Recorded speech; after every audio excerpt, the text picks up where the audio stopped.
আল্লাহ বলে, হাবিব, আপনার আদি পিতা আদম আলাইহিস সালাম তওবা কবুলের পরে যখন কাবা ঘর ছিল না, তবে কাবা ঘরের জায়গার ভিতরে এক নিয়তে 2 রাকাত নামাজ আদায় করেছে। ওই 2 রাকাত নামাজ আমি আল্লাহর কাছে এত ভালো লাগলো, আপনার উম্মতের জন্য আদমের সেই 2 রাকাত ফজরের ফরজ হিসেবে দিয়ে দিলাম। আপনার উম্মতেরা ফজরের 2 রাকাত ফরজ নামাজ যখন জামাতের সঙ্গে আদায় করবে, আদম নবীর সম পরিমাণ সওয়াব আমি আল্লাহ দিয়ে দিব। ফজরের 2 রাকাত ফরজ আদায় করলে আদম নবীর সম পরিমাণ। আদম নবীর নামাজ বুঝেন? তওবা যখন কবুল হয়েছে তখন কাবা ঘর ছিল না, কাবা ঘরের জায়গার ভিতরে, বর্তমানে যেখানে কাবা আছে ওই কাবা ঘরের জায়গার মধ্যে আদম নবী 2 রাকাত নামাজ আদায় করছে।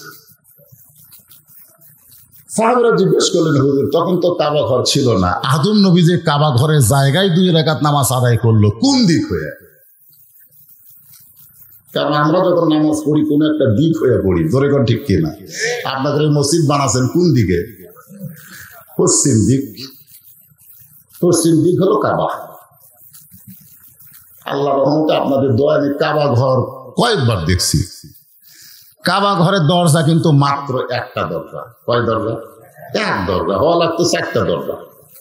মানে চারিদিকের মানুষ কাবার দিকে মুখ করে নামাজ পড়ে, তাহলে প্রত্যেক দিকে একটা করে দরজা হওয়া দরকার ছিল না?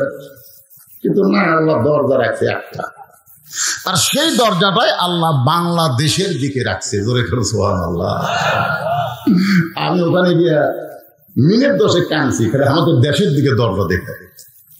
আমরা কি দেশের মানুষ রে, আল্লাহর ঘরটাও বাংলাদেশের কাবার ঘর, কাবা ঘরের দরজাটা বাংলাদেশের দিকে রাখছে। এই জন্য গোটা পৃথিবীর ভিতরে বাংলাদেশের মুসলমান নামাজ কম পড়ুক, কিন্তু এদের নামাজের সাইজ ভালো।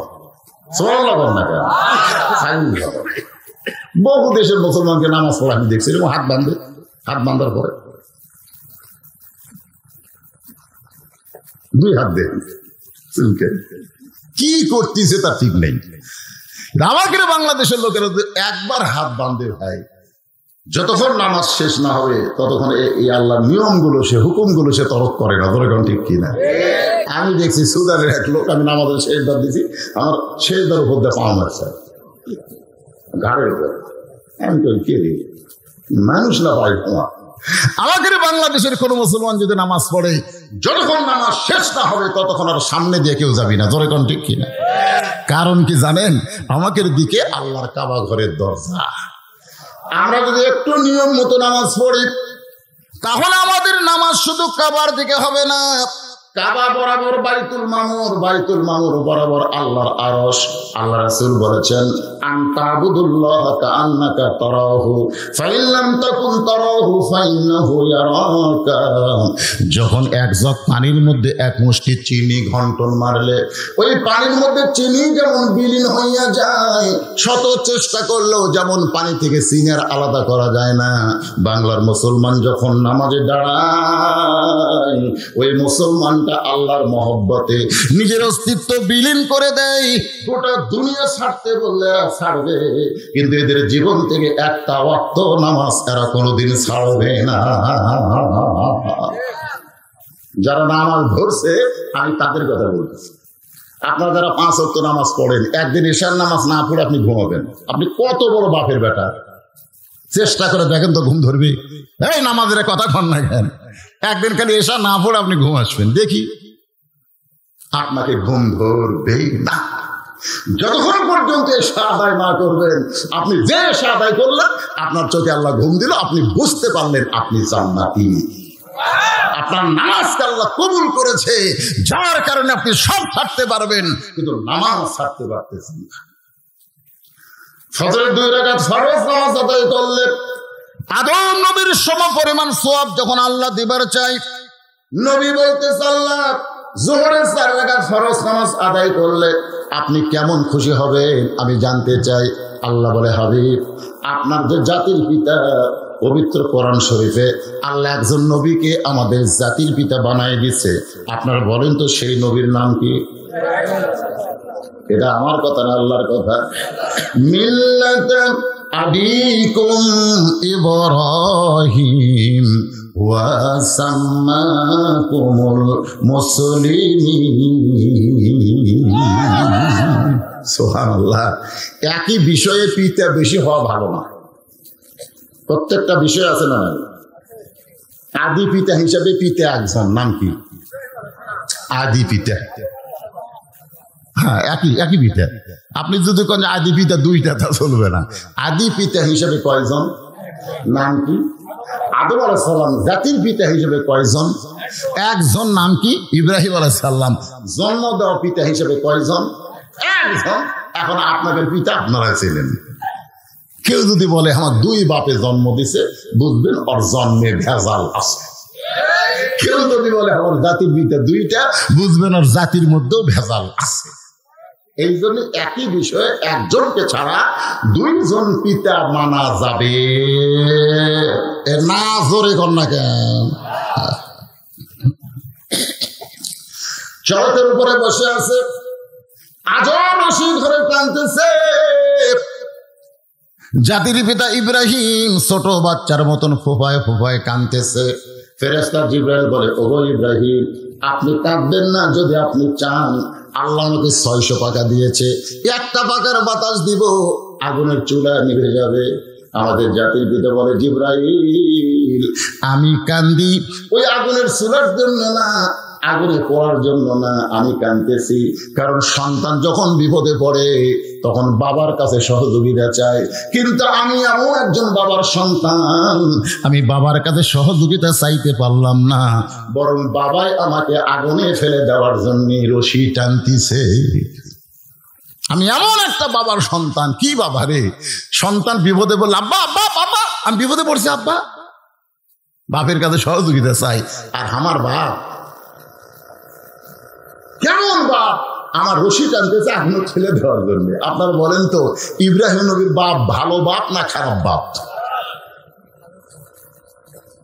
খারাপ বাপ। এখনকার বাপ কেমন? এখন যারা বাপ ভালো বাপ।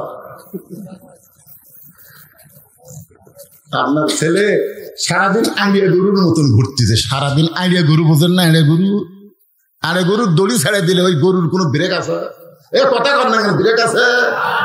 আমার এলাকার আড়িয়া গরু খালি দড়ি ছেড়ে। একজনকে বলতে, ভাই এই হারে দড়ি তো আর কিনা ভাইরা, খালি দড়ি ছিঁড়ে রে, কি করি? তো বলতেছে, এক যদি তুই দড়ি ছেঁড়া থেকে বাঁচাবার চাস তাহলে লাকলি দে, এই লাকের মধ্যে করে একটা চিকন লাইলনের দড়ি দিয়ে ব্যাংকে তারই সাথে দড়ি বাঁধ, আর ছেড়ে পারবি না। এই লাকলি আত্মা মারে, কিন্তু সেই সার পরে আর ঠান দেয় না। আমাদের আইডিয়ার মতন যারা ঘুরতেছে, এরকে লাকলি হলে একটা বিয়ে দেওয়া লাগবে। ধরে কোন কি দেওয়া লাগবে? একটা বিয়ে দেন, শালাকের ঘোড়া বন্ধ হয়ে যাবে। ধরে কোন কথা ঠিক করে, এতই ঘোড়া ঘুরতেছে রে। আপনি বলেন, যার সন্তান আইডিয়া গরুর মতন ঘোরে, সারাদিন 3 টাচ মোবাইল নিয়ে কি জানো করে, পাবজি খেলে, ফ্রি ফায়ার খেলে, আর বাবা কিছুই কয় না। ওই বাবা আজরের চাইতেও বেশি খারাপ, কারণ আজর তার সন্তানকে নমরুদের চূড়ার মধ্যে ফেলে দেবার চায়, আর বর্তমানের বাবারা তার সন্তানকে জাহান্নামের আগুনে পুড়াবার চায়। আল্লাহ কোরআনে বলেছেন, কু আনফুসাকুম ওয়া আহলিকুম নারা, জাহান্নামের আগুন থেকে যদি বাঁচতে চাও বাবা, তুমি একলা বাঁচতে হবে না, তোমার হাল পরিবার সন্তানদেরকে নিয়ে বাঁচতে হবে। জোরে কোন ঠিক? আপনার 17 বছরের একটা মেয়ে আছে, 18 বছরে বিয়ে দিবেন। বাংলাদেশ সরকার নিয়ম করছে, মেয়েদের হওয়া লাগবে 18, ছেলেদের হওয়া লাগবে কত? কথা কয় না, 21। আচ্ছা 21 ভাই, যাই হোক, মেয়েদের কত? এই ব্যাপারে তো আপনার সন্দেহ আছে। তাহলে 18 বছর আপনি বিয়ে দেবেন, 17 বছর বয়স আপনার মেয়েটা গোটা পাড়া ঘুরতেছে, সাইডা বইরা ঘুরতেছে, হাইহিল করে কিলকিল করতেছে। আপনি বাবা হিসেবে আপনার দায়িত্ব কি? কি দায়িত্ব? আল্লাহ নবী ঘরের মধ্যে ঢুইকা দেখে 9 বছরের ফাতেমা হাতের মধ্যে চুরি দিয়ে মুসকে মুসকে হাসতেছে। নবী বাবা হিসাবে দায়িত্ব কি? ছেলে মেয়ের হাতে, মাত্র 9 বছরের মেয়ে ফাতেমা হাতের মধ্যে চুরি দিয়ে মুসকি মুসকি হাসতেছে। নবী ঘরের মধ্যে না ঢুকে বারান্দায় থাকলেন। ফাতেমা চমকে গেল যে বাবা ঘরের মধ্যে ঢুকতে চায়, কিন্তু ঘরে না ঢুকে কেন ঢুকলো না? বারান্দায় গিয়ে দেখে নবীর চোখে দর দর করে পানি পড়তেছে।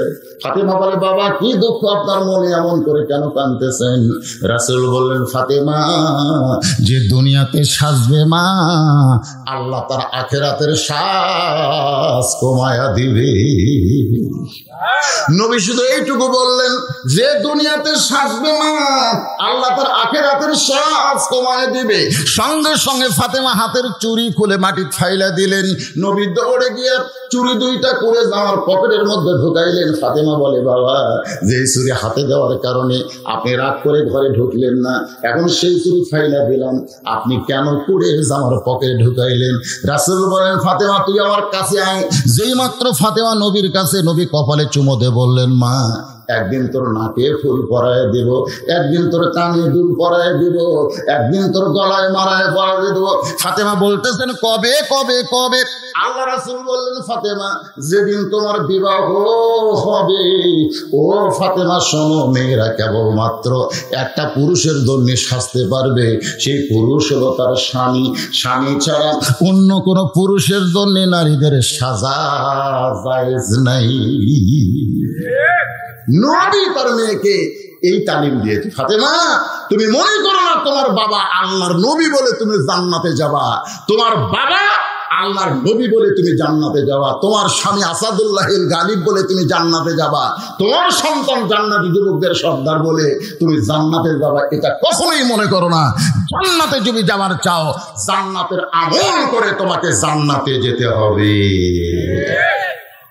নবী যদি তার মেয়েকে এমন তালিম দেয়, তাহলে আমরা নবীর উম্মত হিসেবে আমাদের মেয়েদেরকে তালিম দেওয়ার দরকার আছে না নাই?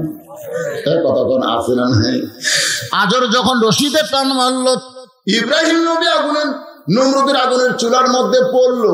পড়ার সঙ্গে সঙ্গে আল্লাহ ঘোষণা করলেন, কুলনা ইয়া নারু কুনি বারদাও ওয়া সালামান আলা ইব্রাহিম। আগুনের চুলা শান্তির বাগান। খুশিতে ইব্রাহিম নবী 1 মিনিটে 4 রাকাত নামাজ আদায় করে। আল্লাহ ডাকতে বলে, হাবিবুল্লাহ ওই নমরুদের আগুনের চুলা শান্তির বাগান পাইয়া আপনার জাতির পিতা শুকরিয়া তার 4 রাকাত নামাজ আদায় করেছে। ওই 4 রাকাত নামাজ আমি আল্লাহর এত ভালো লাগছে, আপনার উম্মতের জন্য রেখে দিয়েছি, সেই জোহরের 4 রাকাত হিসেবে দিয়ে দিলাম। যখন জোহরের 4 রাকাত জামাতের সঙ্গে আদায় করবে, ইব্রাহিম নবীর সমপরিমাণ সওয়াব আমি আল্লাহ আমলনামায় দিয়ে দিব। সুবহানাল্লাহ। নবী বলতেছে, আল্লাহ আমার উম্মতেরা খালি দিয়ে শোনে যে ফজর বললে আদমের সমান সওয়াব, যোহর বললে ইব্রাহিম নবীর সমান সওয়াব।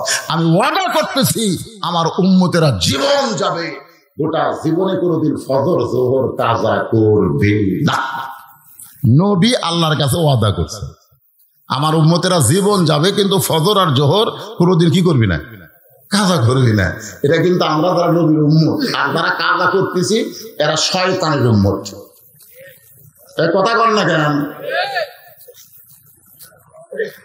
নবী ডাকতে বলে, আল্লাহ আসরের 4 রাকাত ফরজ আদায় করলে আপনি কেমন খুশি হবেন একটু শুনতে চাই।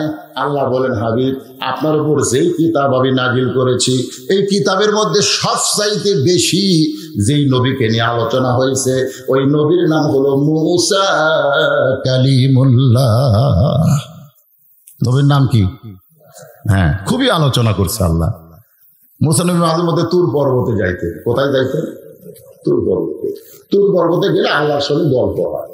রাসূল বলেছেন, মুসা নবী তুর পর্বতে গেলে আল্লাহ যেমন খুশি হয়, আমার উম্মতেরা দৈনিক 5 বার মসজিদে আসবে, আল্লাহ এর চাইতে বেশি খুশি হবে। আপনারা তুর পর্বতে যাওয়ার পারবেন, কিন্তু এর চাইতে বেশি দামি জায়গা হলো আল্লাহর ঘর মসজিদ। কয়বার?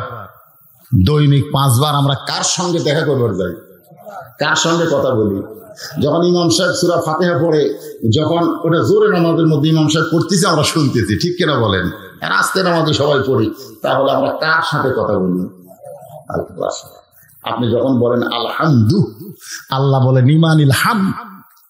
আমি যখন বলি লিল্লাহি, আল্লাহ বলে মা লিল্লাহ। মানে এভাবে বান্দার সাথে আল্লাহর কথা হয়। আমাদের কথা খেলে আল্লাহ শোনে, কিন্তু আল্লাহর কথা আমরা শুনবার পাই না। এত গান বাজনা শুনলে ওই কথা শোনা যায়? আজে বাজে বউ চিল্লাই চিল্লি শুনতে শুনতে আমাদের কান কি হয়ে গেছে। এই জন্য আল্লাহ বলেছেন খাতামাল্লাহু আলা কুলুবিহিম ওয়া আলা সামিহিম ওয়া আলা আবসারিহিম গিশাওয়া। তোমাদের অন্তরে মোহর মেরে মারার কারণে তোমরা চোখেও দেখো না, কানেও শোনো। মানে আমাদের এমন অবস্থা হয়েছে ভাই, আমরা খালি আজে বাজে শুনবার চাই, আল্লাহর কথা আমরা শুনতে পাই না। ধরে কোন ঠিক। একদিন মুসা নবী তুর পর্বতের কিনারায় দাঁড়ায় আছে, আসরের 4 রাকাত বলতেছে, একটু মনোযোগ দিয়ে শোনেন। আল্লাহ ডাক দেওয়া, মুসা রে, হে মুসা তোর খবর কি? মুসা বলতেছে আলহামদুলিল্লাহ। যেরকম আমি শুনবার চাইলাম আপনারা কেমন আছেন, আপনারা কি করছেন? আলহামদুলিল্লাহ। তা আমি যে শুনতে চাইলাম আপনারা কেমন আছেন, তাহলে আপনাকে শোনার দরকার আছে না? আপনার যে একটা লোক বললেন না হুজুর আপনি কেমন আছেন, মানে গত বছর আসবার পারেননি, সে আগে আছেন। বুঝতে পারছি তো, আমরা বক্তারা যদি মাহফিলে না আসি জনগণ যা খেপে ভাই, কিন্তু কি জন্য আসতে পারি না এটা অনেকেই চিন্তা করে না। আসলে তো আমাদেরই লাভ রে পাগলা, আসলে আমাদের লাভ নেই। এই খাওয়া দাওয়া কি জাতা খাওয়া? খাসি গরু কত কি খাওয়াইছে, আবার ওয়াজের পরে পকেট ভরে টাকা দিবে, লাভ তো আমাদের। আসবার পারি না, হাসপাতালে শুয়ে থাকি। আমি নিয়ত করছি আগামীকাল ওয়াজি করবো না, আপনাকে জোরহাত করতেছি ভাই, যার যা পাওনা আছে লিয়ে আমাকে মাফ করে দেন। কারণ শরীর একেবারে আর্ধেক হয়ে গেছে, রক্তের প্লাটিনেট কমে গেছে। যেখানে থাকা লাগবে 1.5 লাখ সেখানে মাত্র আছে 39,000। ডাক্তার বলেছে ওয়াজ করলে স্ট্রোক করে যে কোনো সময় পড়ে যাবেন। আপাতত ওয়াজ ভাবতেন বাদে দিছিলাম। গত বছর আসতে পারিনি, ওনার গাড়ি নিয়ে গেছে আমার ওখানে। যেভাবে পারেন যাওয়া লাগবে, ওয়াজ না করলে বসে থাকে। আপনারা বলেন তো, আমার লাগাল লোক আসে কালো মানুষ হলো মিজানুর রহমান আজহারের মতো আমার ঢপ আছে, তাহলে না হয় 1 ঘন্টা বসে থাকলো, ঢপের দিকে চাই থাকলেন। কে ঢপ আছে যায়, খালি বসে থাকবেন, খালি বসে থাকলে মানুষ আমার দেখবি। কিন্তু ওটা আপনাদের কথা, অসুস্থ হলে কি হবে, যাওয়াই লাগবে। তা আমার মা আমাকে বলতেছে বাজান এই ব্যবসা বাদ দে। কারণ আমার মা চায়, আমি বাবার জানাজা করছি, বাবার জানাজা করতে আমি 8 ঘন্টা কাঁদছি। আমার মা চায় যে আমি মরে গেলে আমার জানাজাও যেন আমার বেটা করে। কিন্তু আমার যে অবস্থা, আমার মা বিশ্বাসই করতেছে না যে আমি মায়ের জানাজা পড়ার পারবো। মা বলতেছে তুই মরবো, আমি কাঁদবো। সেই জন্য মা খালি আর পাও হাত দেয়নি, তবে 2 হাত ধরছে, ধরে বলতেছে আমার যা জমা জমি আছে 70 মাদ্রাসা তুমি দান করে দেবো। কারণ বাপের নয় আর মায়ের নয় মাদ্রাসা এতিমখানা করছি। মা বলতে আমার যা আছে সব দিব, তুই ওয়াজ বাদ দে। তা আপনাদের এই শের করে আর হয়তো জীবন আসা হবে না, আজকে শেষ আসা। জোড়হাত করে বলতেছি বাজান, সেই ছোট্টবেলা থেকে ওয়াজ করি, আপনারা কি দিচ্ছেন আমি জীবনে দেখিনি। উপরে 100 টাকা, ভিতরে খালি 20 টাকা, মনে আছে আপনাদের? এইটুকু মোটা করে দিচ্ছে। এই বিলের মধ্যে বহু ওয়াজ করছি, বাড়ির যা গুনে দেখি 350। 350 হয়, আপনারা 350 টাকা দিচ্ছেন। হুন্ডা বেড়াচ্ছি, হুন্ডা মাঝে মধ্যে বন্ধ হয়, তেল নাই, বন্ধ হয়ে গেছে। 1.5 মাইল ঠেলে লেগেছে তেল কেনার জন্য। ঠেলে তেল তুলে আবার চালু হয় না, আবার 2 লোকের ঠেলে ভাই। সে ভাঙ্গাসের হুন্ডা নিয়ে ওয়াজ করছি, 350 টাকা দিয়ে। 17 বছর আমাকে মারছেন আপনারা, 17 বছর কি টাকা দিয়েছেন আমি দেখিনি। আমার অ্যাক্সিডেন্ট হয়ে যখন ছেলেটাকে মারা গেল গুরুদাসপুর ওয়াজ করে, আমি চিন্তা করলাম আমিও যে কোনো সময় মরবো, মরে গেলে সব ভুলে যাবি। আমি মরে গেলেও যেন আমি জীবিত থাকি। এই জন্য মসজিদ মাদ্রাসা এতিমখানা যারা গেছেন সব টাকা, যত টাকা আপনারা দিয়েছেন সব টাকা দিয়ে 200 শতক জায়গার উপরে মসজিদ মাদ্রাসা এতিমখানা নির্মাণ করে আমি আল্লাহর কাছে ওয়াকফ করে দিচ্ছি যে আল্লাহ সব মালিক তুমি, আমার কিছু দরকার নেই। আমি দিয়েছি ভাই, অসুস্থ হলে আসতে পারি না, আপনারা যা তাই করেন। আমি ওয়াজ করে ব্যবসা করি না, ওয়াজ করেন আল্লাহ রাস্তায় খরচ করি। দোয়া করেন, দোয়া করেন ইমানের সাথে, ইজ্জতের সাথে, সম্মান নিয়ে আমি যেন দুনিয়া থেকে বিদায় হতে পারি। কি দোয়া করার দরকার আছে না? নাই, দরকার আছে। আপনাদের উচিত ছিল যে এই অসুস্থ মানুষ ওয়াজ করে রাইছে, আমরা একটু বলি হুজুর আপনি কেমন আছেন, একটা লোকও বললেন না। মাইক লয়, এমনি তো বললে আমি শুনবার পাই। মুসা নবীকে আল্লাহ বলতেছে মুসা রে তোমার খবর কি? মুসা বলতেছে আলহামদুলিল্লাহ। মুসা বলতেছে আল্লাহ যখন আমার খবর চাইছে তাহলে আমারও তো উচিত আল্লাহর খবর চাওয়া। তো মুসা বলতেছে আল্লাহ আপনার খবর কি? আল্লাহ বলতেছে মুসা আমার খবর যদি জানবার চাও ইযহাব ইলা ফিরাউন ইন্নাহু তাগা, আমি আল্লাহ কেমন আছি যদি জানবার চাও তাহলে ফিরাউনের কাছে যাও। কার কাছে যাও? ফিরাউনের কাছে যাও। তো মুসা নবী ফিরাউনের কাছে গেছে আল্লাহ কেমন আছে জানার জন্য। তো ফিরাউনের কাছে গিয়ে মুসা নবী দেখতেছে ফিরাউন একটা চেয়ারে বসে জিকির করতেছে। জিকির কি জিকির? আমার দয়াল বাবার দরবারেতে কেউ ফিরে না খালি হাতে। আপনার বলেন তো এটা কার জিকির? এ কথা কন না কেন, এটা কার জিকির? এটা আল্লাহর জিকির। আমাদের বাংলাদেশে এরকম জাকের পেটে আছে না নাই? আল্লাহরে ধন নবীরে দিয়া আল্লাহ আছে গায়েব হইয়া, নবীর ধন খাজানিয়া শুয়া আছে আজমিরে, কেউ ফেরে না খালি হাতে খাজারে তো দরবারে। আপনার নাউজুবিল্লাহ কম। তো এখন মুসা নবী যা দেখে ফেরাউন জিকির করতেছে, জিকিরটা হলো আনা রব্বুকুমুল আলা। আনা রব্বুকুমুল আলা, আমি সবচাইতে বড় আল্লাহ। আপনারাই বলেন ভাই, কিছুক্ষণ আগে তুর পর্বতে মুসা কার সাথে কথা বলছে? এখন আল্লাহর সাথে কথা কয়ে যদি কাউকে দেখে যে সবচাইতে বড় আল্লাহ, এটা শোনার পরে মুসা নবী কি ধৈর্য ধরবি না রাগ করবে? তো কিছুক্ষণ আগে আমরা কার কোরআন করছি? আল্লাহর কোরআন। আল্লাহর কোরআনের মধ্যে আমরা দেখলাম, হুজুরও দেখছে আপনারা দেখছেন, তাবারাকাল্লাযী বিয়াদিহিল মুলক। এই কোরআনের মধ্যে আমরা দেখলাম তাবারাকাল্লাযী বিয়াদিহিল মুলক ওয়া হুয়া আলা কুল্লি শাইইন কাদির। একমাত্র রাজত্ব আল্লাহর চলবে, আল্লাহ ছাড়া কারো রাজত্ব আমরা মানি না। জোরে করে কথা ঠিক। হজ করবার যায় আপনি ঠিকই কইছেন, লব্বাইক আল্লাহুম্মা লব্বাইক লব্বাইক লা শারিকা লাকা লব্বাইক ইন্নাল হামদা ওয়ান নি'মাতা লাকা ওয়াল মুলক লা শারিকা লাক। আপনি ঠিকই কইছেন যে রাজত্বের ভিতরে, রাজনীতির ভিতরে একমাত্র আল্লাহ ছাড়া অন্য কাউকে মানি না। আমার বাংলাদেশে অন্য একটা মানুষের আপনি রাজনীতি করতেছেন, তাহলে তো ফেরাউনের মতোই। কার মতো? কথা কন না কেন? মতো মুসা কয় এখন আল্লাহর সাথে কথা কইলাম রে, আর এ কি কয় আমি বড় আল্লাহ। মুসা নবী হাত চুলকাচ্ছে। কি চুলকাই? হাত চুলকাই। একটা মারবি, কারণ মুসা নবীর মায়ের অভ্যাস বেশি। আজরাইলকেও পর্যন্ত ছাড় দেয়নি। কথা ঠিক দিয়ে না, খালি আজরাইল কাছে ওকে মুসা নবী দান কবজ করবার চাই। মুসাকে চাই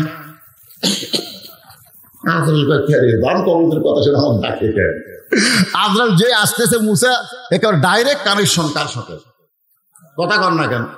ওই মোবাইল টিপা লাগে না, এর নম্বর টিপা লাগে না, এই নম্বর টিপা ছাড়াই ডাইরেক্ট আল্লাহ আজরাইল আসতেছে আমার দান কবজ করবে, আমি কিন্তু একটা চল মারবো। তা আল্লাহ বলতেছে আজরাইল কত বড়, তুমি কত ছোট, তোমার এই ছোট হাতের চড় আজরাইল লাগবে। মুসা বলতেছে আল্লাহ তুমি কি মনে করছো আমি একলা মারবো? আল্লাহ তোমার সাথে কি আছে? মুসা বলতে তো বিসমিল্লাহ, বিসমিল্লাহ করে মারবো, না লাগলে তুমি দুর্বল হয়ে যাবা, কারণ আমি তো একলা না, আমার সাথে বিসমিল্লাহ থাকবে।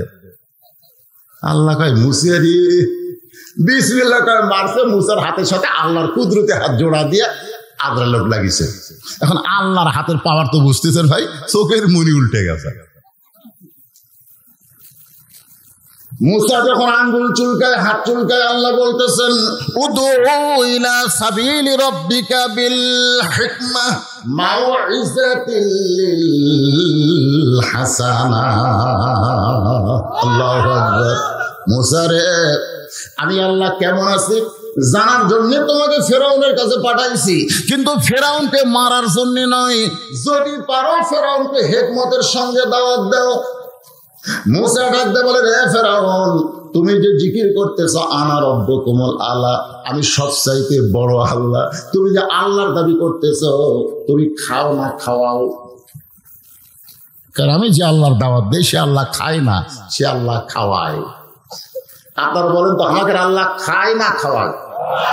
আল্লাহ কোরআনে বলেছেন ওমা মিন দাব্বাতিন ফিল আরদি ইল্লা আলাল্লাহি রিজকুহা।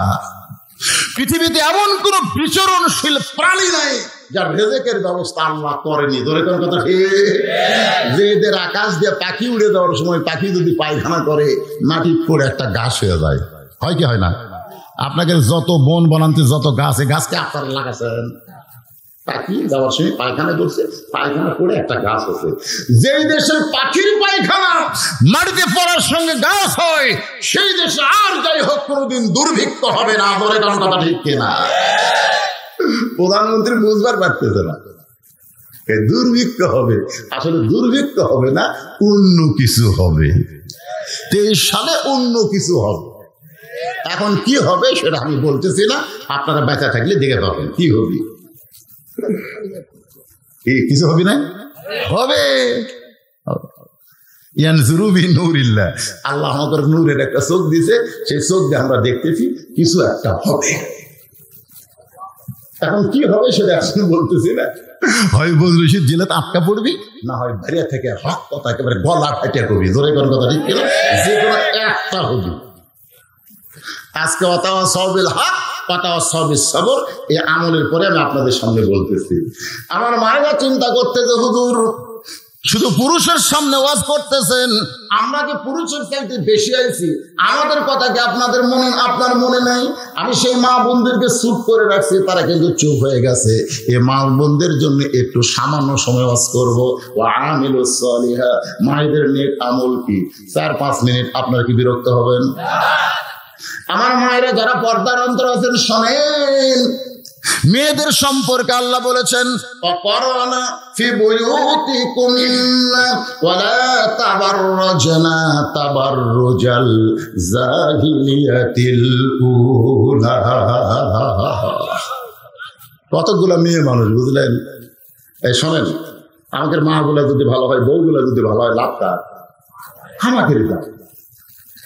কতগুলো মেয়ে মানুষ মা ফাতেমার সঙ্গে দেখা করবে, কতগুলো মেয়ে মানুষ দেখা করবে মা ফাতেমার সাথে। তো মা ফাতেমার বাড়িতে এসে দরজা বন্ধ, দরজা বন্ধ, মেয়েগুলো সব দরজার কাছে দাঁড়ায় আছে। মেয়েরা চিন্তা করতেছে ফাতেমার সাথে দেখা করতে আসলাম, দরজা বন্ধ, এখন কি করা যায়? ইতিমধ্যে দেখে ছোট্ট একটা বাচ্চা দৌড়াদৌড়ি করতেছে। মেয়েদের মধ্যে একজন ডাক দিল, বাবু, ও বাবু। বলার সঙ্গে সঙ্গে দৌড়াইছে, তোমার নাম কি? বলে আমার নাম হলো হোসাইন ইবনে আলী। চুপ করছে, কি রে হোসাইন ইবনে আলী? তাহলে এটাই তো ফাতেমার বেটা। তো বলতেছে বাবা আমরা তোমার মায়ের সাথে একটু দেখা করব, তোমার মাও তো বাড়ির দরজা বন্ধ করে রাখছে, তুমি একটু কষ্ট করে তোমার মায়ের কাছে যাও, যে তোমার মার কাছ থেকে অনুমতি নিয়ে আমাদের একটু দেখা করার ব্যবস্থা করো। সঙ্গে সঙ্গে হোসাইন খেলাধুলা বাদ দিয়ে মায়ের সঙ্গে মেয়েদের দেখা করার জন্য বাড়ির মধ্যে ঢুকছে। যে বাড়ির মধ্যে ঢুকছে, ঢোকার এই রাস্তায় হযরত আলী আল্লাহর কোরআন শরীফ পড়তেছে। সুবহানাল্লাহ বলে। হযরত আলী কি পড়তেছে? আল্লাহর কোরআন শরীফ হযরত আলী পড়তেছে। ইন্নামাল মুমিনুনা আল্লাযীনা ইযা যুকিরাল্লাহু ওয়াজিলাত কুলুবুহুম ওয়া ইযা তুলিয়াত আলাইহিম আয়াতুহু যাদাতুহুম ঈমানাও ওয়া আলা রাব্বিহিম ইয়াতাওয়াক্কালুন।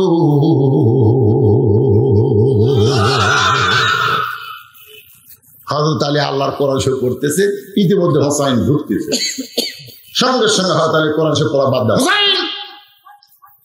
সেই করেছে হোসাইন। হোসেন ব্রেক রে, বাইরে খেলাধুলা করতেছিলি, বাপের বাচ্চা খেলাধুলা বাদ দিয়ে তুই দৌড় মারিস কোথায়?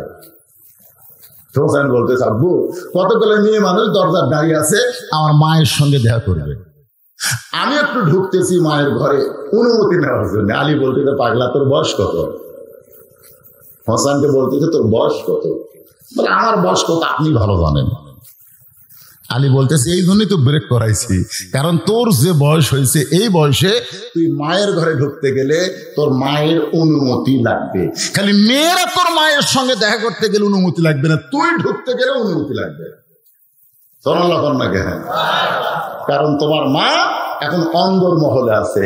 অন্দর মহলে সবাই ঢুকতে পারে না, ঢুকতে গেলে অনুমতি লাগবে। তোমার বয়স হলো 4 বছর, 4 বছরের ছেলে মায়ের ঘরে ঢুকতে গেলে বলতে হবে, মা আমি হোসাইন একটু ঢুকবার চাই।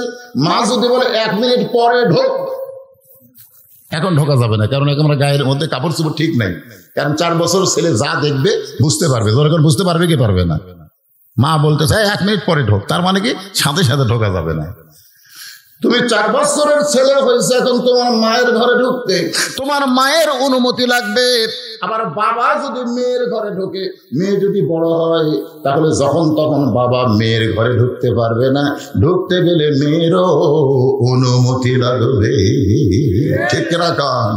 আপনি 2 বছর মেয়েকে বুকে নেন, চাপে ধরেন, চুমা খান, অসুবিধা নেই। 4 বছর মেয়েকে আপনি বুকে নেন, চাপে ধরেন, চুমা খান। কিন্তু 7 বছর যখন হবে তখন আর চাপে ধরে পারবেন না, চুমা খাবার পারবেন। যখন 10 বছর হবে তখন আর মুখে চুমা খাবার পারবেন না, কপালে চুমা খাবেন, হাতে চুমা খাবেন। আপনার 12 বছর 15 বছর মেয়ে হলে আপনি কপালেও আর খেতে পারবেন না, হাতে চুমা খাবেন। আপনার মেয়ে হতে পারে, তাই বলে যখন তখন সব করা যাবে না। ধরে কণ্ঠে 2 বছর মেয়ে ঘরের মধ্যে ঢোকেন, কিন্তু মেয়ের বয়স যখন 10 বছর হচ্ছে আপনি ইচ্ছা মতো ঢুকতে পারবেন না। ঢুকতে গেলে মেয়েকে বলা লাগবে, মা আমি তোমার বাবা একটু ঘরে ঢুকতে পারছি। মেয়ে যদি বলে আব্বু একটু দেরি করে আসেন, আপনি দেরি করবেন, ব্রেক করবেন, খারাপ হবেন। আলী বলতেছেন, হোসাইন শুধু একজন মানুষ ঢুকতে অনুমতি লাগবে না, একজন মানুষ ঢুকতে অনুমতি লাগবে না, সেইটা হলো স্বামী। তার বইয়ের ঘরে ঢুকতে কোনো অনুমতি লাগবে না। তাহলে বাবা মেয়ের ঘরে ঢুকতে কি লাগবে? ছেলে মায়ের ঘরে ঢুকতে। কিন্তু স্বামী বইয়ের ঘরে ঢুকতে কথা কয় না কেন? কথা কয় না কেন? লাগবে, অনুমতি লাগবে। বস, ছেলেকে বসাইছে, বস আল্লাহর কোরআনের কাছে। হোসেনকে আল্লাহর কোরআনের কাছে বসতে দিয়ে, কারণ কোরআনের কাছে ছোট বাচ্চারা যদি বসে, ওই বাচ্চারা ফেরেশতার চাইতেও ভালো হয়ে যায়। বসার পারছেন আপনার বাচ্চাদেরকে কোরআনের কাছে? কারণ এই কোরআনের কাছে বসবার গেলে শর্ত হলো লা ইয়ামাসসুহু ইল্লাল মুতাহহারুন। ততক্ষণ পর্যন্ত স্পর্শ করতে পারবি না যতক্ষণ পর্যন্ত পেশাব, পায়খানা, উযু, গোসল ঠিক না হবে। ধরে কোন কথা ঠিক? হোসেনকে আল্লাহর কোরআনের কাছে বসতে দিয়ে এবার হযরত আলী ফাতেমার ঘরে ঢুকতেছে।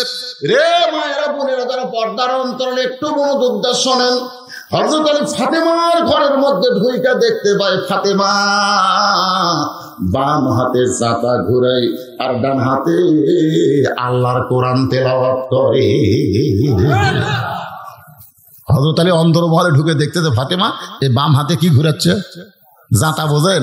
জাতার মধ্যে গম দিছে, জব দিছে, এইটা ঘুরে ঘুরে আটা করতেছে। কি হলো তোরকে? কি এর কি হতে রে? চোখ ধরতে গেলে আশ্চর্য, এলে সিজার করা রে। আসলে সিজার করা বলেন না, আমাদেরও কিন্তু টানে বার করতে ঠেলা পাচ্ছি আমরা। আমার দাদি বলতে, ভাই তোর টানে বার করতে গেলে তোর মাথা লম্বা হয়ে গেল, মানে বাড়াই না, সব বাড়াচ্ছে, মাথা বাড়ায় না। মাথা এরকম লম্বা হয়ে গেছিল, পরে বাইরে করে থাবড়িয়া থাবড়িয়া থাবড়িয়া মাথা গোল করছে। আর এলা তো খাবড়ার লাগে রে, খালি পেট কাটিছে, বার করার সময় একজন আছে, এত না ছিল না, গমের মধ্যে ছিল। মানে আরো 2 দিন পরে বাচ্চা হবে, ডাক্তার কষায় টাকা খাওয়ার জন্য আগেই পেট কাটো, কষ্ট করার কি দরকার? এই সিজার করা গুলা কোরআনের মাহফিলে বসে থাকতে পারবি না তো। আমি যে কথাগুলো বলতেছি ওয়াল আসরে বর্তমান সময়ের জন্য দরকার আছে না নাই? দরকার আছে না নাই? প্রত্যেকটা কথা গুরুত্বপূর্ণ। দরজায় গিয়ে হযরত আলী দেখতে পায় ফাতেমা বাম হাতে জাতা ঘুরাই। দরকার বাম হাতে কি ঘুরাই? জবের আটা, গমের আটা ঘুরাইতেছে জাতার ভিতরে, আর ডান হাতে আল্লাহর কোরআন তেলাওয়াত করতেছে। কোরআনের কয়েকটা আয়াত হাতের মধ্যে নিয়ে ফাতেমা তেলাওয়াত করতেছে। এই দৃশ্য দেখার সঙ্গে সঙ্গে হযরত আলী রব্বানা, সবাই বলেন রব্বানা আতিনা ফিদ দুনিয়া হাসানাতাও ওয়া ফিল আখিরাতি হাসানা ওয়া কিনা আযাবান নার। আল্লাহ, আলী বলতেছে, আল্লাহ তুমি আমাকে কে দিছো? আল্লাহ তুমি কি দিছো? আমি ঘরের দরজায় ঢুকে দেখতেছি আমার ভাঙ্গা ঘর আল্লাহর জান্নাত হয়ে গেছে। সুবহানাল্লাহ, জোরে বল। আমি দুনিয়াতে সম্পদ পাইনি, আমি দুনিয়াতে কিছুই পাইনি, আমার মতন গরিব কেউ নাই, কিন্তু তুমি আল্লাহ এমন একটা বউ দিছো, দরজার ঢুকে আমার কলিজা শান্তি রে। আর আল্লাহ আমাকে একটা বউ দিছে রে, দরজা ঢুকলে কলিজাতে আগুন ধরিছে রে। স্টার জলসা জি বাংলা দেখতেছে, আমার বউ স্টার জলসা জি বাংলা দেখার কারণে হিন্দুদের পূজার মধ্যে লোলো লোলো করে বাঁচতেছে। তোর কথা ঠিক কিনা? দরজা ঢুকলে কেমন হয়? আলী বলতেছে, আল্লাহ আমার ঘরে সম্পদ নাই, কিন্তু আমার ঘরে এমন একটা বউ আছে, যেই বউটা হলো জান্নাত। এক হাতে জাতা ঘুরাই, এক হাতে আল্লাহ তোমার কোরআন তেলাওয়াত করে। সঙ্গে সঙ্গে ফাতেমা চমকে উঠছে, কারণ স্বামী যখন কোরআনের আয়াত তেলাওয়াত করছে, ফাতেমা চমকে উঠে, জাতা ঘুরান বাদ, কোরআন তেলাওয়াত বাদ। সঙ্গে সঙ্গে জাতা ঘুরানো বাদ, কোরআন তেলাওয়াত বাদ, দুইটা বাদ দিয়ে স্বামীর সামনে এসে বলতেছে, আপনি তো কোরআন শরীফ পড়তেছেন, কোরআন শরীফ পড়তে পড়তে বইয়ের কথা মনে হচ্ছে, আপনি হঠাৎ কেন ঘরের দরজায়? আলী বলতেছে, আমি কেন দরজায় সেটা পরের কথা, তুমি জাতা ঘুরান বাদ দিলে, কোরআন তেলাওয়াত বাদ দিলে কেন? ফাতেমা বলে, স্বামী আপনি জানেন, স্বামী যখন বইয়ের কাছে আসবে তখন বইয়ের জন্য সমস্ত কাম হারাম, একটাই মাত্র কাজ স্বামীর কাছে খারাপ হওয়া। জোরে কান সুবহানাল্লাহ। আলী বলতেছে, ঠিক আছে আমি ঘরের দরজা আসলাম, তুমি জাতা ঘুরান বাদ দিলে, দুনিয়া বাদ দিলে, কিন্তু আল্লাহর কোরআন তেলাওয়াত বাদ দিলে কেন? ফাতেমা বলতেছে, কোরআন তেলাওয়াত করা হলো নফল, আর স্বামীর কাছে দাঁড়ানো হলো ফরজ। সুবহানাল্লাহ কোন না কেন? এই মায়েরা শোনেন শোনেন।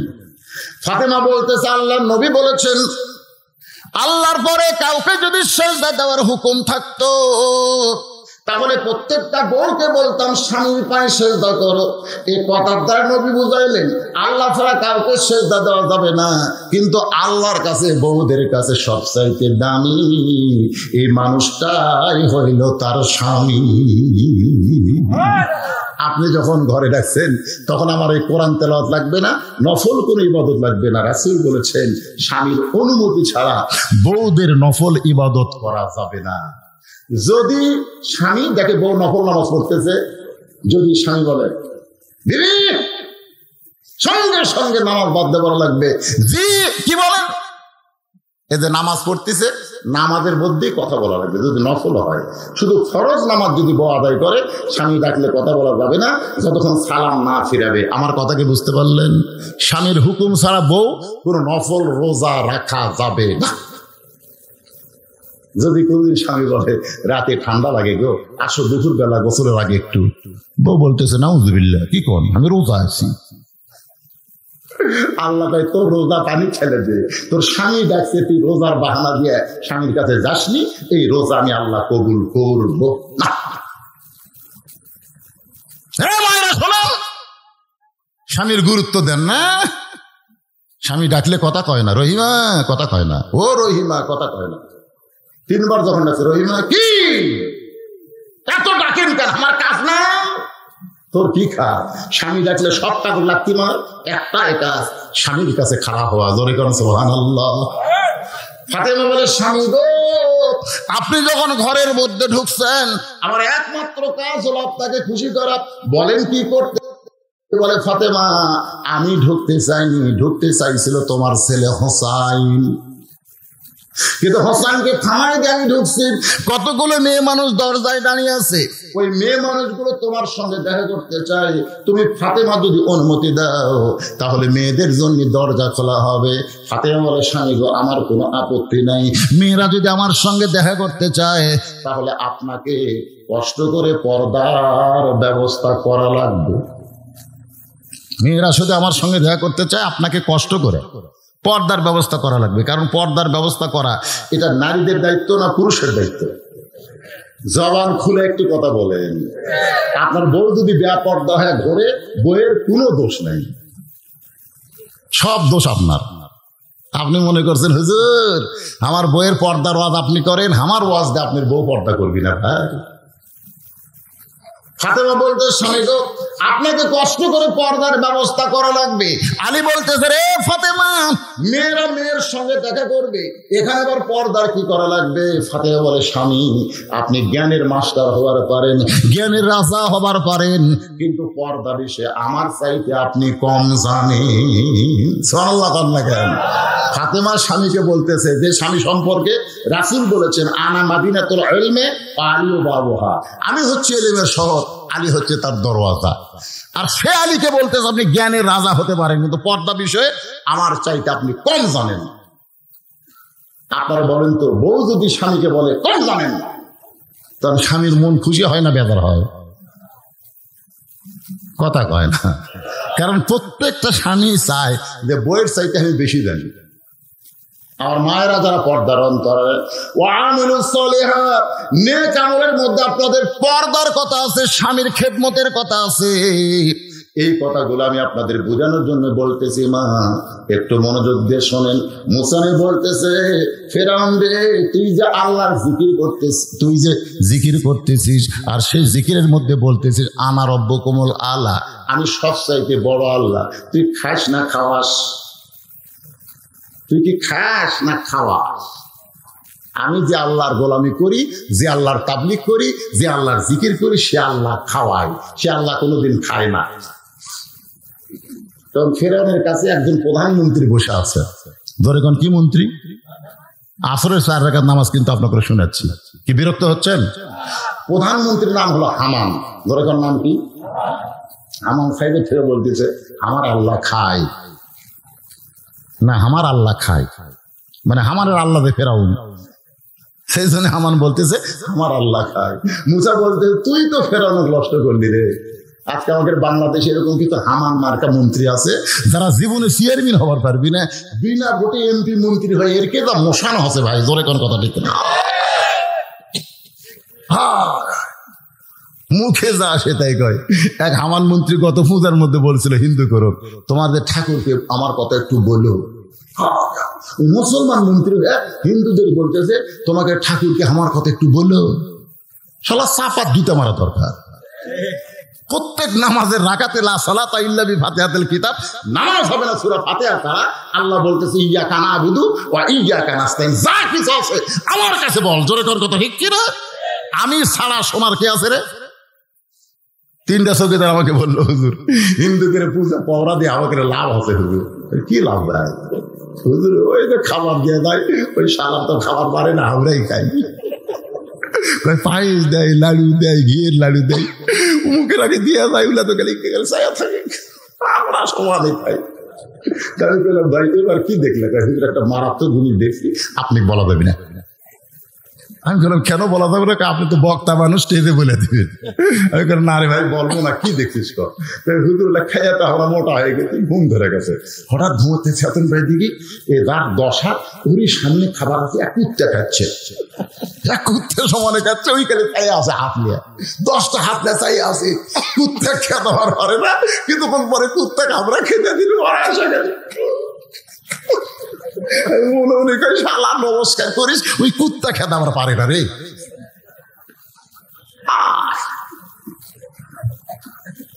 আর আমাকে মন্ত্রী বলতো তোমাকে ঠাকুরের একটু আমার কথা কইও। আরে কোলটা চলতেছে, আল্লাহ পরিবর্তন করে দিলে কিছু একটা হবি। জোরে কথা ঠিক কিনা?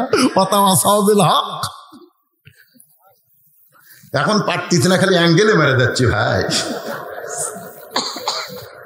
আল্লাহর বান্দার একটু মনোযোগ দা কথাগুলো শোনেন। আসরের 4 রাকাত ফরজ নামাজ কেমনে পাইলাম? নামাজটা পড়লে আমাদের লাভটা কি? এরপরে মাগরিব, এরপরে এশা। কারণ মসজিদের কারণে মাহফিল, সেই মসজিদের মধ্যে নামাজ হবে, আর নামাজ নিয়ে গুরুত্বপূর্ণ আলোচনার দরকার আছে না নাই? যদি রাগ করেন, কারণ ঘড়ির দিকে তাকিয়ে দেখেন 11:30 বাজে, রাগ করতেছেন, মন খারাপ করতেছেন, অসুস্থ মানুষের জীবনের শেষ ওয়াজ, আর হয়তো আপনাদের সামনে আসতে পারবো না, এই নিয়তে ওয়াজ করতেছি ভাই। যে ওটা বসা করবেন না, ওটা বসা করলে আমার মনের মধ্যে কষ্ট হবে। আমি এত অসুস্থ নিয়েছে, গোটা শরীর আমার ঘা, গোটা শরীর প্যারালাইসিস হয়ে গেছে, আমার শরীরে ঘা হয়ে গেছে। ওয়াজ করা খুবই কষ্ট, তারপরে করতেছি। আপনার যদি ওটা বসা করেন, একজনে ওঠেন না এখনো, যদি ওটা বসা করেন তাহলে আমার খুবই কষ্ট হবে। উঠবেন, আচ্ছা ঘুমাবেন, ঘরে কারণে ঘরে কারে বসো বসো বাবা, আসরের ওয়াজ হচ্ছে রে, আসরের। ওয়াল আসরি ইন্নাল ইনসানা লাফি খুসর ইল্লাল্লাযীনা আমানু ওয়া আমিলুস সলিহাতি ওয়া তাওয়াসাউ বিল হক ওয়া তাওয়াসাউ বিস সাবর। সূরা আসর। এখন যে নামাজের ওয়াজ হচ্ছে, নামাজের নাম কি? হামান বলতেছে আমার আল্লাহ খায়। মুসা বলতেছে হামান রে, তোর জন্যই তুই নষ্ট হতো। যে আল্লাহ খায়, খাওয়ার মধ্যে যদি কম বেশি হয় খেলা আছে। আমাকে ডাক্তার বলছে আপনার এত রোগ হওয়ার কারণ হলো খাওয়ার মধ্যে কম বেশি। আপনার ডায়াবেটিস আছে, আপনি জানেন না? জানি তো। মুখের দই দিলা খান কেন? গরুর গোস্ত দিলে খান কেন? খালি শাক খাবেন, ডাল ঘাটি খাবেন, এটা খাবেন, ওরা খাবেন। মাটির তলকার জিনিস খাবেন না, ওপরে জিনিস খাবেন। আমি কই ভাই, যেগুলা খাওয়া নিষেধ করতেছি এগুলাই খালি খাওয়ার মন চায়। এই জন্য আমাকে একজন গরুর গোস্ত দিচ্ছে আজকে। বলে ভাই দেখা চলবি, খাওয়া চলবি না। কারণ খাওয়ার মধ্যে কম বেশি করলে বিপদ আছে। যেরকম আছে না নাই, নিজের বাড়িতে 600 টাকা কেজি গোস্ত, 1 কেজি গোস্ত 4 কেজি আলু, বউ তরকারি পাক করে দিছে, ওই আলু দিয়ে 2 থালি খেয়ে বলতেছে আলুর মধ্যে কি স্বাদ রে। বউ কয় না, এত কষ্ট করে গোস্ত কিনে আনছে, 2 টুকরা খান।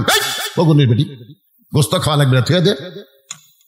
বউ জোর করে 1 টুকরা গোস্ত দিছে, ওই 1 টুকরা গোস্ত দিয়ে 8 গাছ ভাত খাবে। মানে কি কামড় দিয়ে গোস্ত খেয়ে ভাত খায়, কামড় দিয়ে গোস্ত খেয়ে ভাত খায়। 1 টুকরা গোস্ত 8 গাছ খাচ্ছে।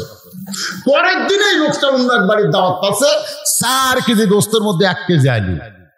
গোস্ত হলো 4 কেজি, আলু হলো 1 কেজি। আর সামনে যখন গোস্ত তরকারি দিয়েছে, ভুল করে একটা আলু আছে, সে আলু বম থেকে খেয়ে দিচ্ছে। নিজের বাড়িতে আলু দিয়ে কয় থালি খাচ্ছে, আর পরের বাড়িতে আলু একটা আছে, সবই গোস্ত, একটা আলু তুলে খাচ্ছে। বাড়িতে 1 গাছ গোস্ত 8 গাছ ভাত খায়, আর পরের বাড়িতে 1 গাছ ভাতের মধ্যে 4 পিস গোস্ত ঢুকে। ভাত খায় আর ভাত খায়, খালি গোস্ত খায়, খালি গোস্ত খায়। কারণ জানি নিজে হলো কিনা গোস্ত, পরের বাড়ি ফ্রি খাওয়া। এই ফ্রি খাওয়া মানে টুটি পর্যন্ত খাচ্ছে। আল্লাহ রাসূল কইছে খাওয়ার সময় 3 ভাগ করো, 1 ভাগ খাদ্য, 1 ভাগ পানি, 1 ভাগ ছাতা।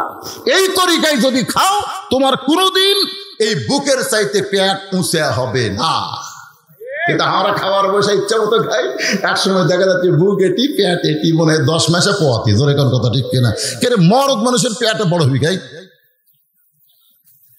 তো এখন খাচ্ছে ভাই, সেই খাওয়া খাচ্ছে। এখন পেটের যে কল কবজা আছে 250 গ্রাম হজম করা পারে, কিন্তু ঢুকেছে 700 গ্রাম। তো কল কবজা বলতেছে আল্লাহ এমন গুদাম করছে, আমরা তো হজম করা পারতেছি না।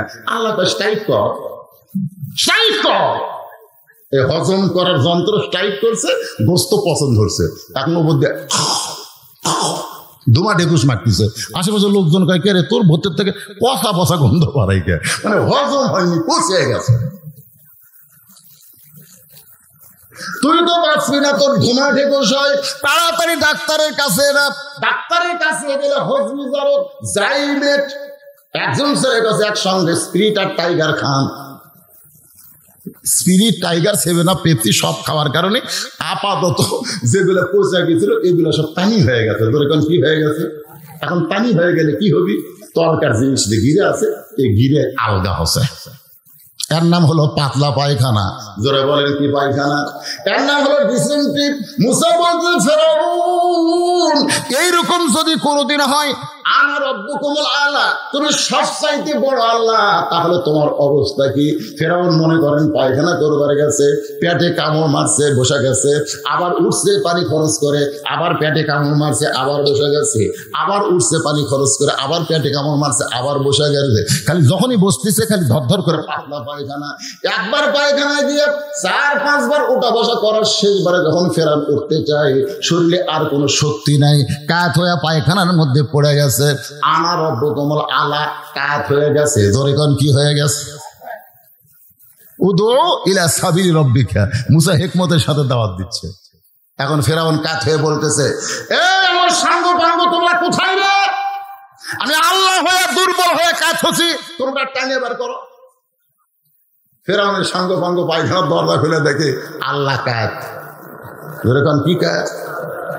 আল্লাহ যখন কাজ হচ্ছে সবাই তারা আল্লাহ বলে মানে না, অনেকে খালি চাকরি করে বেতন খাওয়ার জন্য, বুঝছেন? কিন্তু ফেরাউন মানে না, কারণ ফেরাউন কাজ হচ্ছে, ওরা রাগ করে বলতেছে এত ক্ষমতার অহংকার করেন, একলা একলা বাড়াবার পারেন না?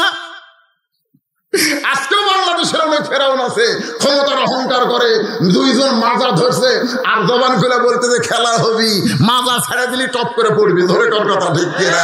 একলা একলা বাড়াবার পারেন না। সঙ্গে সঙ্গে ফেরাউন বুঝবার পারছে মুসা তার আসল জায়গায় হাত মারছে, সঙ্গে সঙ্গে ফেরাউন বলে ধর, যেই বলছে ধর, মুসা বলতেছে আল্লাহ ফেরাউন তোমাকে ধরবার চায়। আল্লাহ বলে মুসা দৌড় দে, মুসা বলতেছে আল্লাহ জনগণ বলবে, মুসা ফেরাউনের ভয়ে দৌড়াই। আল্লাহ বলে আরে মুসা না, ফেরাউনও যাবে তুমিও যাবে, তুমি পার হবে, কিন্তু ফেরাউন আর পার হওয়ার পারবে না, পরিবর্তন নিজের চোখে দেখতে হবে। মুসা নবী দৌড়াই, ফেরাউন সাঙ্গ পাঙ্গ নিয়ে দৌড়াই, এমন একটা জায়গায় গেছে যে জায়গায় গেলে মুসার দৌড়াবার পারে না। মুসা বলে আল্লাহ সামনে দরিয়া, এখন কেমনে দৌড়াই? ফেরাউন বলে মুসা আর দৌড়াবি না, তিন দিকে আমরা সৈন্য সশস্ত্র হয়ে দাঁড়ায় গেছি, একদিকে দরিয়া, এখন তুই করবি কি? আল্লাহ ডাকতে বলে মুসা রে, নাসরুম মিনাল্লাহি ওয়া ফাতহুন কারীব ওয়া বাশশিরিল মুমিনিন, আমি আল্লাহ তোমার জন্য 12টা রাস্তা করে দিলাম। সাগর যখন রাস্তা হয়ে গেছে, মুসা নবী নীল সাগরের তলদেশে রাস্তায় গিয়া এক নিয়তে 4 রাকাত নামাজ আদায় করে। আল্লাহ বলে হাবিব ওই সাগরের তলদেশে মুসা নবীর 4 রাকাত নামাজ আমি আল্লাহর এতই ভালো লাগছে গো, আমি আপনার উম্মতের জন্য আসরের 4 রাকাত হিসাবে দিয়ে দিলাম। আপনার উম্মতেরা আসরের 4 রাকাত নামাজ যখন জামাতের সঙ্গে আদায় করবে, মুসা নবীর সমপরিমাণ সওয়াব আমি আল্লাহ দিয়া দিব। লিল্লাহি তাকবীর। নবী কয় আল্লাহ আসরের 4 রাকাত নামাজ পড়লে মুসা নবী নীল দরিয়ার তলাত নামাজ পড়ার সমান সওয়াব। এইটা যদি আমার উম্মতেরা খালি একবার শোনে, এরা জীবন যাবে কিন্তু আসর কোনোদিন কাজা করবে না। আমি নবী ওয়াদা দিলাম, আল্লাহর কাছে নবী ওয়াদা দিয়েছে রে লাইলাতুল মিরাজ। 5 ওয়াক্ত নামাজের কয় ওয়াক্ত হলো? ফজর, জোহর, আসর, মাগরিব, এশা। কারা কারা শুনবেন? আল্লাহ হাত দেখান, দেখান, হাত টান টান করে দেখান, হাত নামান, হাত নামান। আমি কিন্তু ওয়াদা করলাম এই মাগরিব এশার নামাজের কথা ভুলে তারপর আখিরে মোনাজাত করবো, এটা আমার ওয়াদা। আপনারা ওয়াদা করেন, এটা না শুনে আপনারা কারা কারা যাবেন না হাত তুলে দেখেন, ওয়াদা করেন দেখি, হাত তোলেন। আচ্ছা হাত নামান, ওয়াদা কিন্তু করছেন। আল্লাহ কোরআনে বলছে লিমা তাকুলু মালা তাফালুন। 2 হাত তোলা ওয়াদা করলো কিন্তু শেষ পর্যন্ত ওয়াজ শুনলো না। এরা হলো টাটকা মুনাফিক। কি মুনাফিক? টাটকা বোঝেন? টাটকা 22টা একটা ভেনো, টাটকা একটা ভেনো। এখন যদি আপনারা ওয়াজ শেষ পর্যন্ত না শুনে ওঠেন, তাহলে আপনারা কি মুনাফিক হবেন? হ্যাঁ পরে কার কি মুনাফিক? আমি কিন্তু বলেছি আমি না বলে যাব না। আপনারা হাত তুলে করছেন না শুনে, ওই যে একজন উঠছে, এখন উঠছে দেখেন না। যদি ওঠে ওই কি মনে করতেছে? ওই কি মনে করতেছে? ওই হাঁটে হাঁটে বাড়ির যাওয়ার আগে আল্লাহ হাসপাতালে নিয়ে যাওয়া পারে না, পারে না। ক্যান্সারের মতন বক্তা বোধ হয়ে গেছে, রাত 2টার সময় বাড়িতে আসছে। বউ তো খালি চিন্তা আছে, বউ 1টার সময় দুধ গরম করে থাকছে, স্বামী আসলে 2 জন মিলে গরম দুধ খায়। সত্যি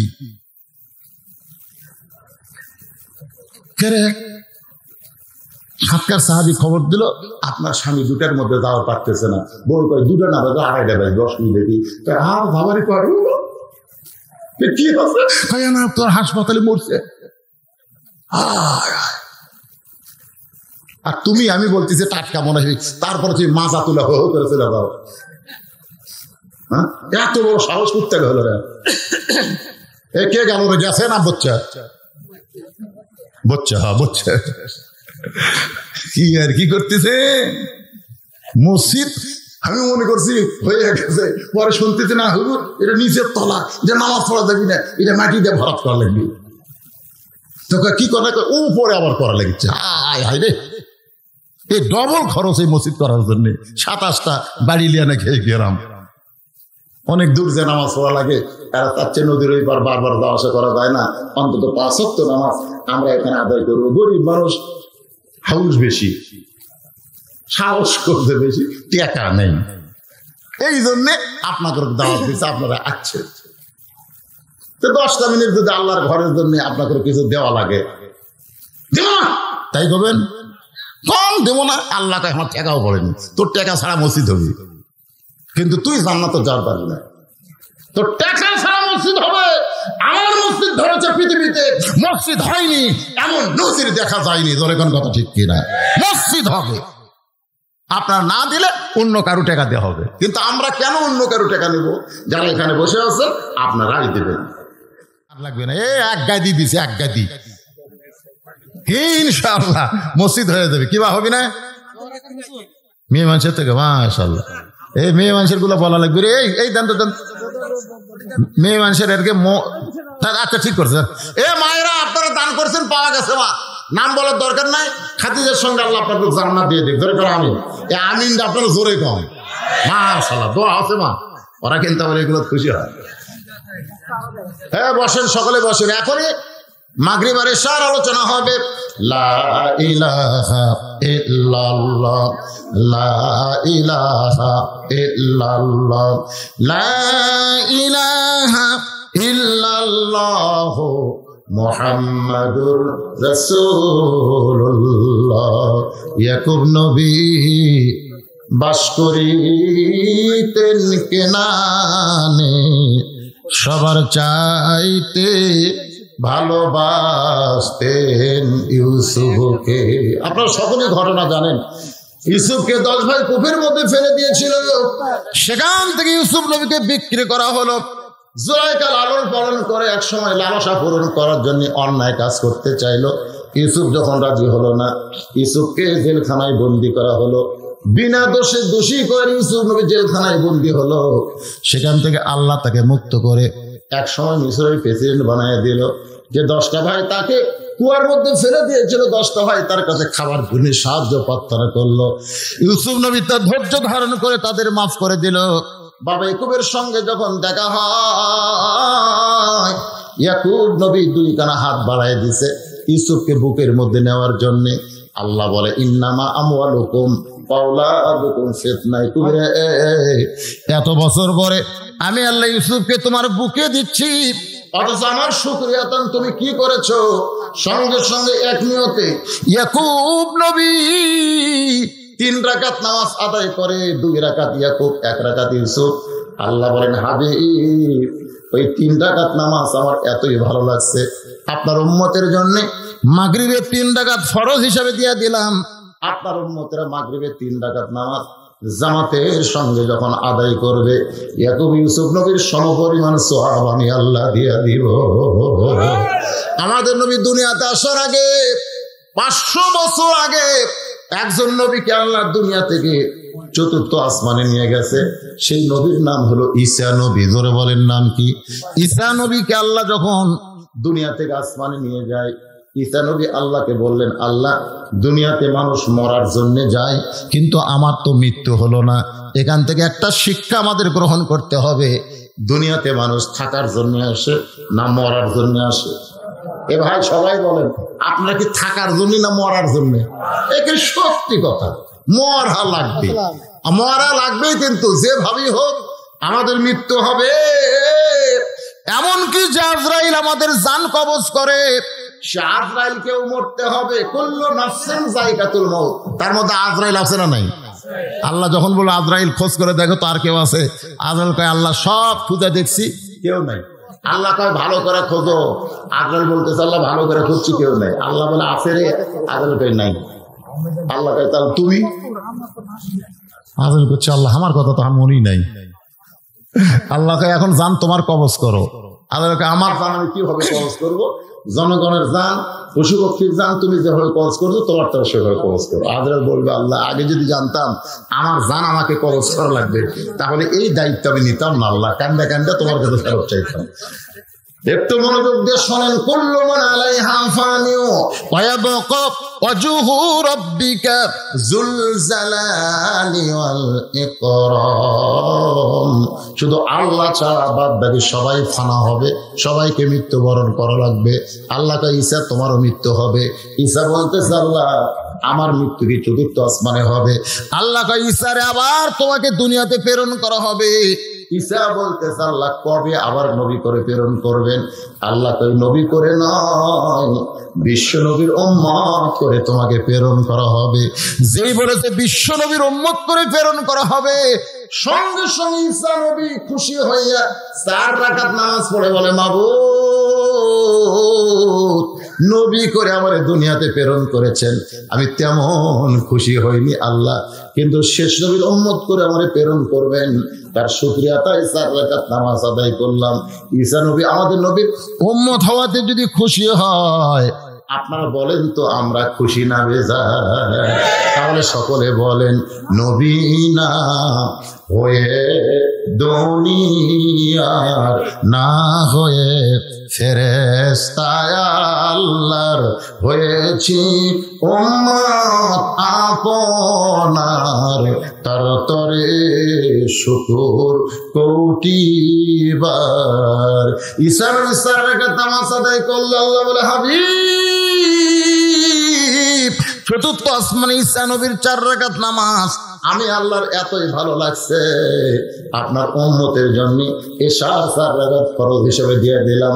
আপনার উম্মতেরা এশার 4 রাকাত ফরজ নামাজ যখন মসজিদে জামাতের সঙ্গে আদায় করবে, ঈসা নবীর সমপরিমাণ সওয়াব আমি তার আমল নামায় দিয়ে দিব। আজকের এই নামাজের ওয়াজ শোনার পরে কোন নামাজ বাদ দেওয়া যায়? আপনারা কোন তো কোনটা বাদ দেওয়া যায়? মাশাআল্লাহ। তাহলে 5 ওয়াক্ত নামাজ যদি আমরা শুরু করে দেই, আল্লাহ ওয়াদা করেছেন ইন্নাস সালাতা তানহা আনিল ফাহশাই ওয়াল মুনকার, একমাত্র নামাজই পারে যুবকদের ভালো করতে। ধরে কোন কথা ঠিক কিনা? সমস্ত খারাপি থেকে আজকে আর্জেন্টিনার পতাকা আমরা টাঙ্গাইছি, ব্রাজিলের পতাকা টাঙ্গাইছি, লজ্জা করার কথা ভাই। যেই টাকা আমরা পতাকার পিছনে খাটাইছি, সেই টাকায় এই শীতের মধ্যে কত গরিব দেখবেন রাস্তাঘাটে ঘুম পাড়তেছে, তাদের একটা শীতের পোশাক নাই। ধরে কোন ঠিক কিনা? যে টাকাতে পতাকা কিনেছি ওই টাকা যদি ওদেরকে দান করে দিতাম আমরা জান্নাত পেতাম। আর পতাকা যারা টাঙ্গাইছি মান তাশাব্বা বিকওমিন ফাহুয়া মিনহুম, রাসূল বলেছেন যে জাতকে যে মহব্বত করবে, যে জাতির অনুসরণ করবে, যেই জাতের পতাকা টাঙ্গাবে, যেই জাতের জার্সি দাওয়াত দিবে, ওই জাতের সাথেই তার হাসন নাসর হবে। মেসি কি খ্রিস্টান নাস্তিক, তার নেইমার কি ওরকে জার্সি দাওয়াত দেবে বাবা লে। এই চোখেরা পতাকা ছিল। আমার এলাকার এক লোক এই সৌদি আরবের কাছে আর্জেন্টিনার যেদিন ঠকলো ভাই, ওই পতাকাও পুড়িছে জার্সিও পুড়ছে। এগুলো পুড়িস কে? মন বড় খারাপ হুজুর, আর্জেন্টিনা ঠকছে। পাগলা তোর মন খুশি হওয়ার কথা, কার কাছে ঠকছে জানিস? কার কাছে ঠকছে রে? খ্রিস্টান ঠকছে মুসলমানের কাছে। আর গোটা পৃথিবীর মধ্যে সবচেয়ে নাম্বার 1 মুসলমান হলো সৌদি আরব। জোরে কোন কথা ঠিক কিনা? যাদের পতাকা হলো লা ইলাহা ইল্লাল্লাহ মুহাম্মাদুর রাসূলুল্লাহ, সে লা ইলাহা ইল্লাল্লাহ মুহাম্মদ রাসূলুল্লাহর কাছে ওই নাস্তিকদের পতাকা ঠকিছে। তুই সেই কান্দিস কে রে? বুঝি না সৌদি আরব কি আর্জেন্টিনা নাকি? বুঝি না। এই যুবক আমাদের বোঝার দরকার আছে না নাই ভাইজান? সবাইকে আল্লাহ সহি বুঝ দান করুক, 5 ওয়াক্ত নামাজি কবুল করুক, মা বোনদের পর্দার মধ্যে আল্লাহ কবুল করুক। সকলে বলে আল্লাহুম্মা আমিন। এই দুটা বলে দিয়ে মোনাজাত হচ্ছে। আল্লাহ তোমার একজন বান্দা আলহাজ নাসির উদ্দিন 10,000 টাকা দান করেছে, আল্লাহ তার দানকে কবুল করেন। দুলু বেগম, এটা কেমন? দুলু বেগম, দুলু আমাদের মরদ মাইছে নাম, দোলেনা বেগম। হ্যাঁ, দোলেনা বেগম হবে। 2 মণ ধান দান করছে। মেয়ে মানুষ ধান দান করতেছে, রক্তর ভালো আলহামদুলিল্লাহ। মরদ মানুষ না দিলে কি করবে? মেয়েরাই দেবে। আস্তাগফিরুল্লাহ পড়েন, আস্তাগফিরুল্লাহ রাব্বি মিন কুল্লি জামবি ওয়া তুবু ইলাইহি। মোনাজাত করে দিলাম। কি আছে? তাবারক আছে, মাশাআল্লাহ, তাবারকেরও ব্যবস্থা আছে রে। হ্যাঁ, একটু লাইন হয়ে বসেন তো আল্লাহর রাস্তায়, বসেন বসেন।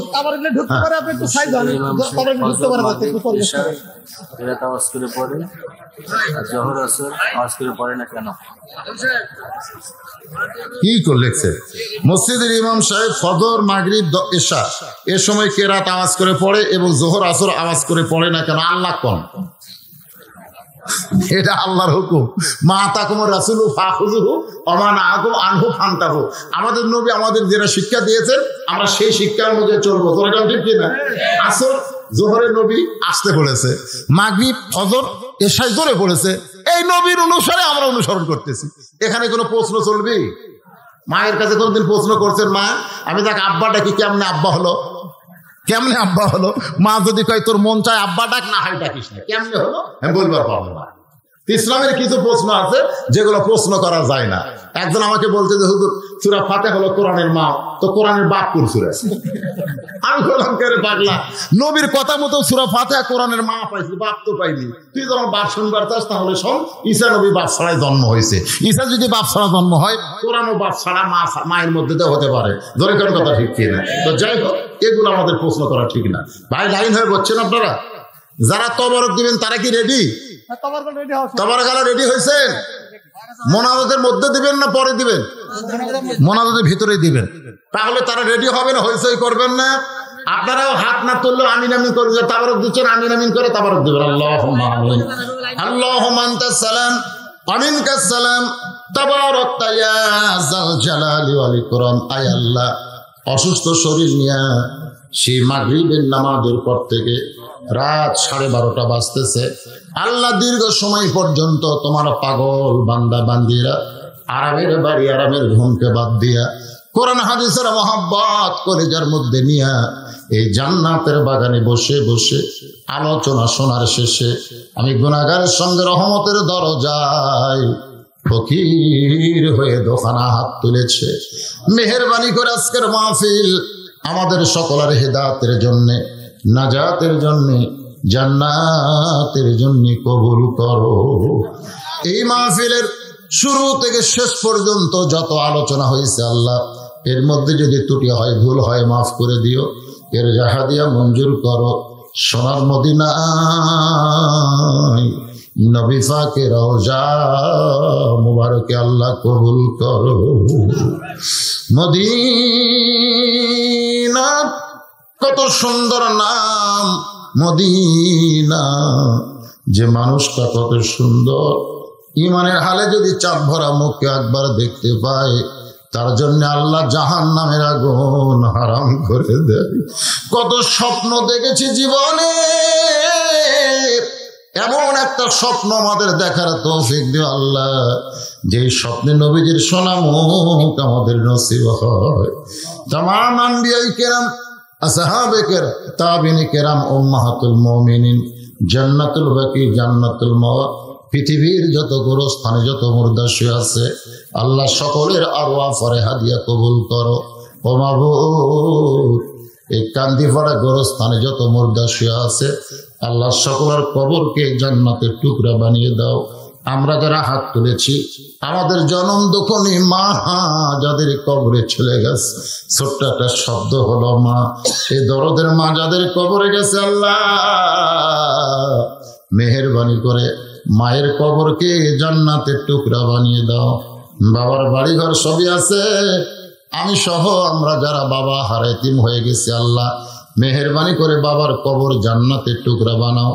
আমাদের দাদা দাদি, নানা নানি, শ্বশুর শাশুড়ি, আত্মীয় স্বজন যাদের কবরে চলে গেছে আল্লাহ কবরবাসীদের মাফ করে দাও। মাবুদ, আজকের মাহফিলকে আল্লাহ তুমি কবুল করো। আজকের মাহফিলের সম্মানিত সভাপতিকে আল্লাহ তুমি কবুল করো, সহসভাপতি কবুল করো, মসজিদের ইমামকে কবুল করো, খতিবকে কবুল করো। আজকের মাহফিলের প্রধান অতিথি পলক এমপিকে আল্লাহ তুমি কবুল করো। আজকের মাহফিলের বিশেষ অতিথি ইউনিয়ন পরিষদের চেয়ারম্যান রুবেলকে আল্লাহ তুমি কবুল করো। আয় আল্লাহ তাআলা, সুধীজন অতিথি বৃন্দ যারা মসজিদের জন্য টাকা পয়সা দান করলো, সিনের দান করলো নগদ নাকি? আল্লাহ সকলকে তুমি কবুল করো। আল্লাহ এই কান্দিপাড়া উত্তর পাড়ের উপরে ছোট্ট একটা পাড়া 27 ঘরে নিয়ে বসবাস করে। আল্লাহ কষ্ট করে মেহনত করে মসজিদ শুরু করে দিয়েছে, আজকের মাহফিল আয়োজন করেছে। আল্লাহ গোটা পাড়াটার উপরে আল্লাহ তুমি রহমত বরকতের দরজা খুলে দাও। আল্লাহ মেহেরবানি করে আমার বাপ যে হযরত আলী, আল্লাহ গত বছর আসতে পারি নাই, মনটা ভেঙে গেছিল, কেদের উপরে বসে বসে কেঁদেছে। ও মাবুদ, অসুস্থ শরীর নিয়ে এবার আমি এসেছি। আল্লাহ গো, গোটা পাড়ার উপরে রহমত বরকতের দরজা খুলে দাও। আল্লাহ আমার মা বোনেরা পর্দার অন্তরালে বসে বসে ওয়াজ শুনেছে। ও মা, আপনাদের বিরুদ্ধে কোনো কথা বলিনি মা, পর্দার পক্ষে কথা বলতে গিয়া মনে কষ্ট নিয়েন না। মায়েদের জন্য দোয়া করে আল্লাহ মা ফাতেমার চরিত্র দান করে দাও। অসুস্থ আমি সহ যারা হাত তুলেছে আল্লাহ সবাইকে পরিপূর্ণ সুস্থ করে দাও। গোটা বাংলাদেশের উপরে রহমত বরকতের দরজা খুলে দাও, দুর্ভিক্ষ দিও না আল্লাহ। গোটা বাংলাদেশের উপরে রহমত বরকতের দরজা খুলে দাও আল্লাহ। 5 ওয়াক্ত নামাজের ওয়াজ করলাম, আমাদের 5 ওয়াক্ত নামাজের পাবন্দি কবুল করে নাও। মসজিদ কমিটির সভাপতি, সেক্রেটারি, কেশিয়ার সদস্য, ইমাম, মুয়াজ্জিন, মুসল্লি, আল্লাহ সকলকে তুমি কবুল করো। আল্লাহ কত মানুষের জানাজার নামাজ পড়েছি ভাই, এই 2 হাত দিয়ে আমরা কত কবরে মাটি দিয়েছি। একদিন আমরা সবাই মরে যাব। যেদিন আমরা মরে যাব, দিনটা যেন জুমার দিন হয়, মাসটা যেন রমজান মাস হয়। ইমানের সাথে ইজ্জতের সাথে দুনিয়া থেকে বিদায় নেওয়ার কালে আমাদের জবানে জারি করে দিও, লা ইলাহা ইল্লাল্লাহু মুহাম্মাদুর রাসূলুল্লাহ।